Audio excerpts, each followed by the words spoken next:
ګرانو کتونکو یوم کشمیر 5 فروری په دغه حوالې سره زمونږ خویندو څه جذبات دي هغوی څه وایي په دې باندې به خبرې اترې کوو. څه به وایي جي د نن ورځې حوالې سره؟ السلام علیکم جی. مونږ د ګرلز کالج چرسدې نه دلته کنټریبیوشن کړی دی د کشمیر د حوالې سره. کشمیر دپاره دا مونږ سره دوی شامل شوي دي. دا د دوی جذبه ده کشمیر سره د یوم یکجهتي په باره کې ده د دوی یو جذبه ده چې دوی د چوټۍ په ورځ راغلل او دوی ټولو مونږ سره کنټریبیوشن وکړو پارټیسپیشن یې وکړو مونږ سره. کشمیر حوالې سره خو به مونږ دا خبره کوو چې په وړه سطح باندې هم مونږ لګیا یو خپل کوشش کوو. دا نن چې مونږ کومه جمع وکړله نو دا هم یو کوشش دی. ظلم تشدد ډېر زیات دی. مسلمانان دي او په دې حیثیت مونږ هغوی سره یوم یکجهتي اظهار وکړه. پاک فوج شته نو پاکستان آزاد دی. پاک فوج شته نو پاکستان آزاد دی. هغوی قربانۍ دي. هغوی ډېرې زیاتې قربانۍ ورکړې دي د کشمیر د ازادۍ دپاره د کشمیر د بارډر د حفاظت دپاره چې زمونږ کم اپوزټ سایډ دی یا زمونږ کومه موږ باندې رغه کوي نو هغوی خلاف دا پاک فوج دی چې مونږ هغوی په پاکستان قایم دی او خدای دې هغوی همیشه آباد لري. میډم تاسو سره به لږې خبرې اترې کوم. څه به وایي نن ورځې حوالې؟ خپل مسلمانان وروڼو خویندو دپاره راغلي یو. شروع نه مونږ غواړو چې هغې ته د ازادي میلاو شي.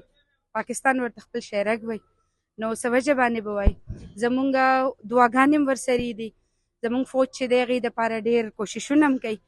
اقوام متحده ته نورو ته به مونږ دا درخواست کوو چې دا مسله ډېره زړه شوه.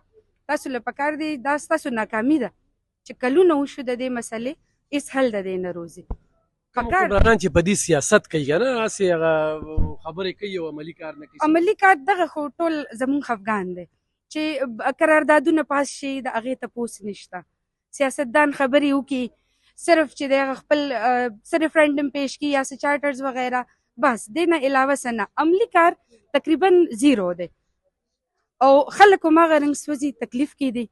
نو یو ځل بیا به ورته مونږ ریکویسټ وکړو چې څه عملي کار تاسو وکړئ سیاست پې صرف مه کوئ د دې مسلې یو حل پیش کړئ. دغه ویلو شي چې سترګې م پاک فوج بالکل بالکل زمونږ خپل فوج باندې شروع نه یقین هم دی غواړو مونږ او ظاهره ده زمونږ یو رنګ به مونږ وایي چې زمونږ حفاظت کوي چې زمونږ حفاظت کوي مونږ هم هغې ته سترګې وي همیشه. ډېره زیاته مننه. زمونږ دغه خویندې د دغه یووالي حوالې سره نن څه تاثرات لري خپله پېژنګلو کې چې څه به وایي؟ فانوس جمال ډاکټر فانوس جمال ډسټرکټ ایجوکیشن آفیسر فیمیل چارسده. کشمیر زمونږ و زمونږ به وي انشاءالله. کشمیر سره مونږ ټول پاکستانیان دا مونږ ټول مسلم کنټریز وال ټول کشمیر سره دي. کشمیر به انشاءالله پاکستان حصه وه انشاءالله جوړېږي به. میډم دا تو چې نن په سرکاري کچه باندې جنکو سکولونو کې څه صورتحال؟ ما هر سکول کې دا سیلیبریشن سوی دی کشمیر حوالې سره. هغو خپل ټیبلو مختلف پویمز په ترو مختلف ملي نغمه په ترو کشمیر سره خپل یکجهتي خپل آواز یې بلند کړی دی چې مونږ دوی سره یو. کشمیر دا ټولو خویندې مونږ دوی هغې سره لکه مونږ به دوی سره ولاړ یو په هر فورم باندې. په دې موقع د پاک فوج یو سره د یووالي د یکجهتۍ اظهار کوي. پاک فوج مونږ کشمیر سره دی. زمونږ هر پاکستانی بچی هر نوجوان هر زاړه واړه ټول کشمیر سره دی. ډېره زیاته مننه. زمونږ دغه ډیو صاحب وایي چې زمونږ ټولې زنانه زمونږ د سکول دغه جینکې هغه د کشمیر د دغه خویندو سره په نن ورځ باندې د خواخوږۍ اعلان کوي ورسره د پاک فوج سره د یووالي د یکجهتۍ اعلان خو هم کوي. د اقوام متحدې نه دغه غوښتنه لري چې دا کشمیریانو په حق کې دی چې کوم دی نو قرارداد منظور کړی شي.